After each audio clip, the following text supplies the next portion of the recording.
नमो भगवते वासुदेवाय।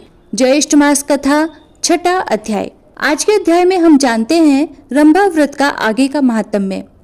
पार्वती जी कहने लगी कि हे प्रभु, इस व्रत का पूर्ण फल क्या है और क्या किसी ने पहले यह व्रत किया है?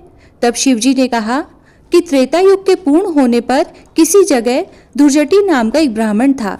वह ब्राह्मणों के कुल में पूजित, धनी, अनेक बंधुओं से युक्त था, परंतु संतानहीन होने से दुखी होकर महान नियम में स्थित होकर अनेक व्रत तथा दान करता था।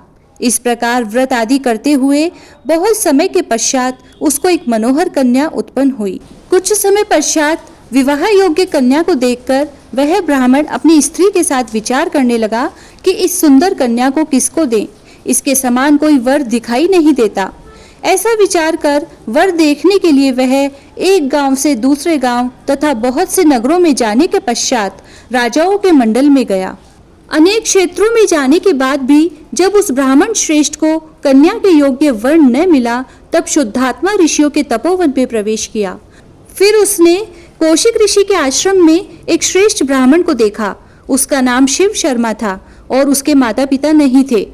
उसका दूसरा प्रसिद्ध नाम रूप राशि था। समस्त भूमंडल में उसके जैसा रूपवान और कोई नहीं था। इसी कारण से ऋषियों ने उसका नाम रूप राशि रख दिया था। दुर्जटी ने उन ऋषियों के पास जाकर अपना आशय प्रकट किया। ऋषियों द्वारा विवाह प्रस्ताव का अनुमोदन करने पर वह शिव शर्मा को साथ लेकर हर्ष से प्रफुल्लित होकर नगर को आया और समस्त बंधुजनों को एकत्रित करके कन्या का विवाह शिव शर्मा के साथ कर दिया।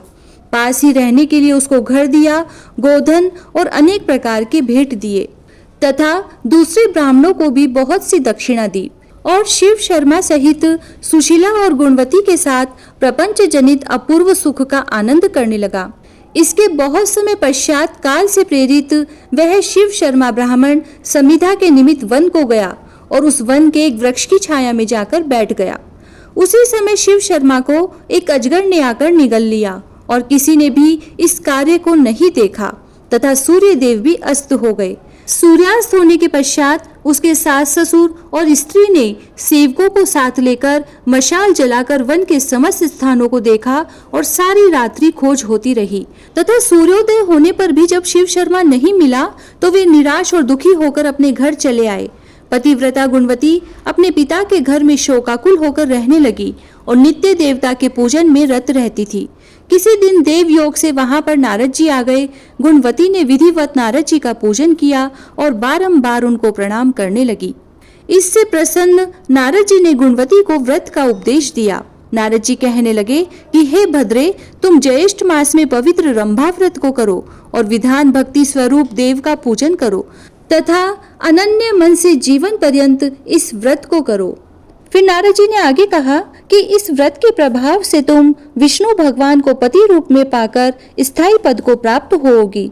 इस प्रकार नारद जी के उपदेश से वनवासिनी गुणवती ने केदली वन लगाया और नारद जी के कथनानुसार समस्त कर्म को किया और इस प्रकार बहुत सा समय बीत जाने पर वह वृद्धावस्था को प्राप्त हो गई तथा उसी वन में मृत्यु होने पर विमान में बैठकर स्वर्ग को गई।